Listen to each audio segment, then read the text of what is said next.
If you want to start the engine, you need some steps. First, all door close, including hood and trunk, you need to lock and unlock door with key fob. After that, you sit in the driver's seat, foot on brake and clutch, and start it. If it doesn't start, repeat the process again until the security light goes off. Don't really have a hood, so that's not an option, but we can do the rest of it. Lock, unlock, foot on clutch, foot on brake. To start, hold the remote near start button.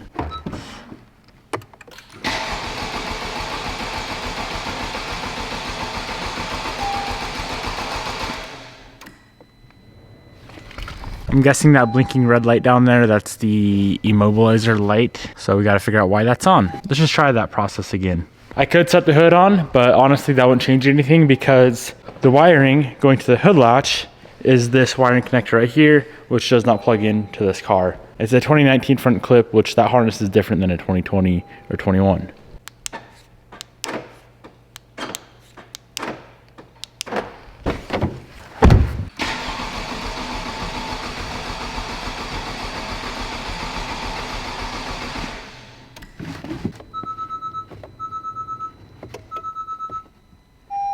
The blinking red light is the security gateway, I believe, or the immobilizer. Honda won't allow you to start the car unless the immobilizer is programmed. A few replies later, I had this problem because the steering rack was replaced. It turned out it was an immobilizer issue. Had to use an Autel scanner on it. If you haven't figured it out yet, I am dead set on getting this car started. Hopefully today. It's going to be today. I just went and picked up Val's Autel scanner. Let's plug this thing in and see what it's gonna give us.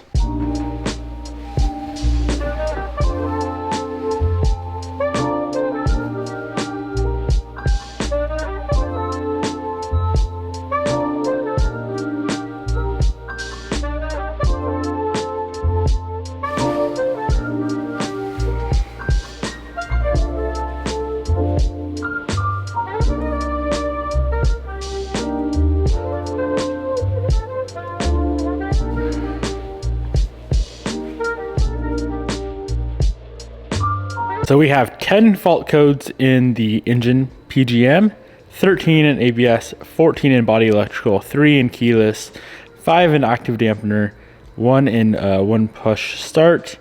So I'm gonna do a quick erase. Hopefully this thing's kind of scratched up. Hopefully you guys can see.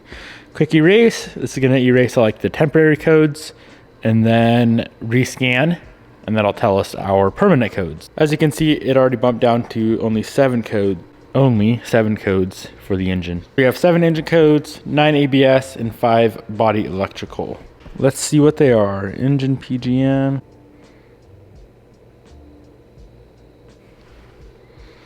All right, I'm gonna dig through this for a while and I'll let you guys know what I figure out. Hello. You have a chance to start it? I'm trying to figure out this immobilizer.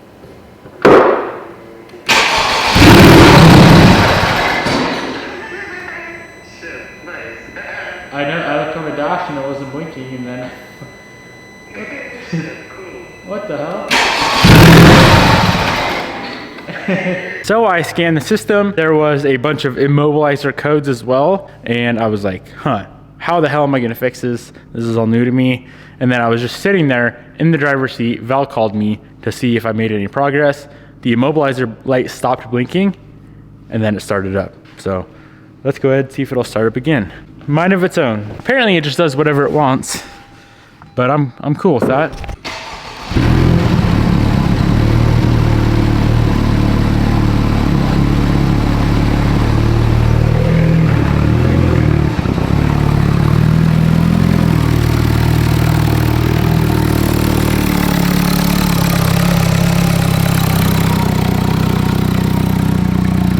All right, that's probably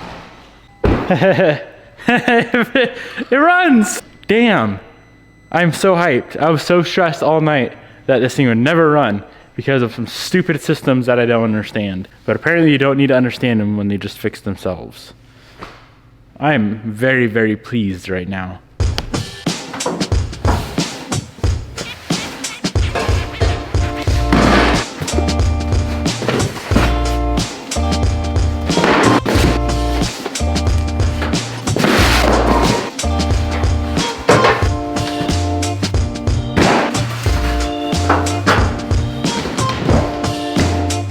Being that the Type R finally decided to cooperate, we have all of these parts for the FK8 Type R, which is very, very exciting. I'm gonna be completely honest with you, I don't really know what's in these boxes. I know one is exhaust. I feel like others, maybe intercooler piping or intercoolers, intercooler, intake, stuff like that. So let's go ahead and get it all opened up. I've had this sitting here at the shop pretty much ever since I bought this car, which was months and months and months before I ever revealed it to you guys. So there's a lot here that I don't even know.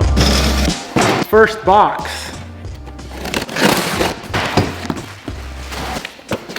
Oil cooler.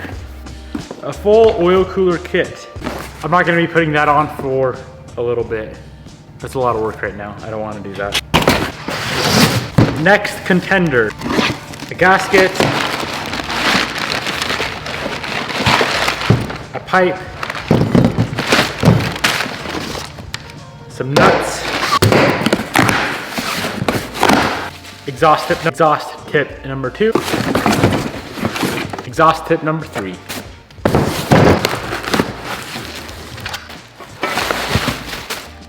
Next up, a pipe, and another pipe, and a clamp, nuts. We have a down pipe hardware. And now, last but not least, a full intake system for the car.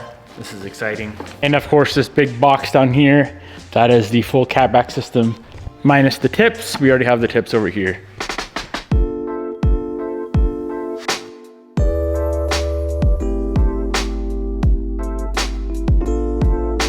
All right, I'm gonna pop this front clip off real quick, just because it's gonna be a whole lot easier, or almost necessary, I guess, to get the down pipe and the front pipe on. And then, being that this wiring harness is different, 2019 versus 21, here's my 2021 harness with 1, 2, is it only 2 plugs that are ripped off? So I might be able to scrounge some connectors off that harness and put them on here, and then whatever that one's missing, of course, this one has. And being that this is a harness off the car, of course, this is gonna plug right into our fuse box. But yeah, only 2 missing connectors. We should be able to get something sorted out. I'm gonna take care of that first. Let's pop the clip off, see if we can get that all situated onto this clip, and we should be good as far as wiring goes.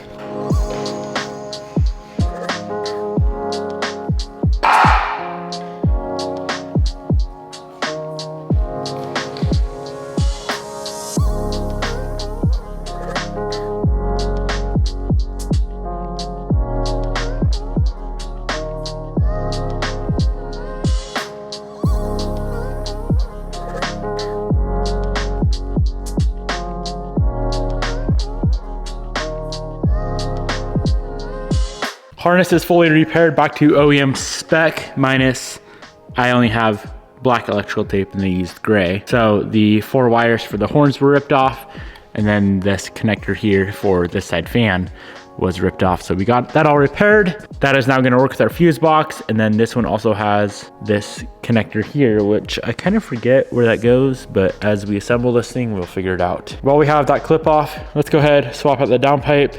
We might as well just do the full exhaust right now. Just the whole thing, from the turbo all the way back.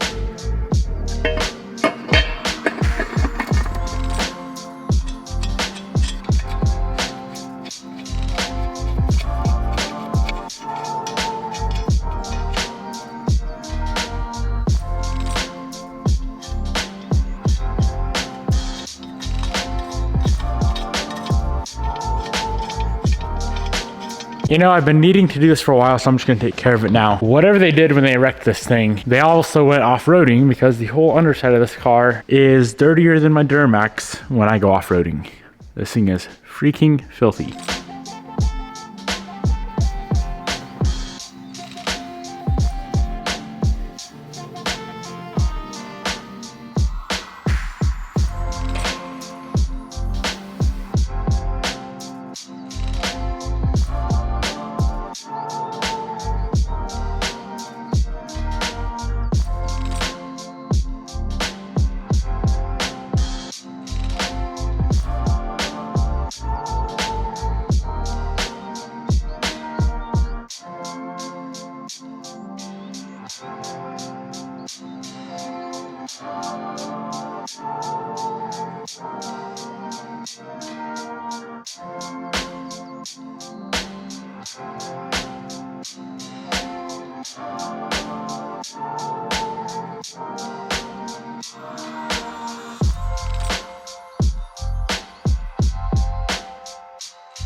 Full exhaust system is on, and Jared and I are gonna fire this thing up. You have yet to hear this thing run since it's rebuilt.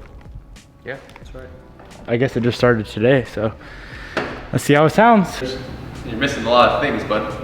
It's a Honda. They run no matter what, unless your immobilizer is active. Radiator. I ain't need no radiator for this start.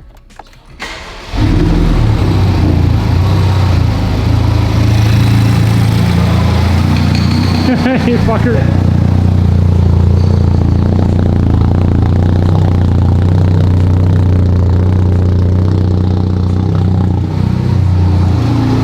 I spread out right up too long with no coolant.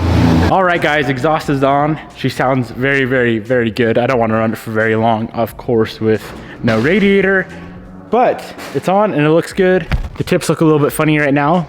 Unfortunately, and I'm not sure why, but all three of the clamps for the exhaust tips broke. Same thing happened on Jared's MAP catback, so I ended up welding his tips on. I'm gonna do the same here. I'm out of time for the day, but this is about how it's gonna sit. Is like that. And good Lord Almighty, that looks so sick. I love the burnt tips, especially on the black car. I can dig it, I can dig it. I feel like we didn't get a whole lot done today, but my main goal today was just to get the car to run. And then we added the added bonus of the MAP exhaust, a turbo back exhaust, which I'll go ahead and link down below with my discount code, which is Devin Niemela, and it's gonna save you some money over at MAP. Hope you guys enjoyed today's video. Peace out, my friends. I'll see you guys tomorrow.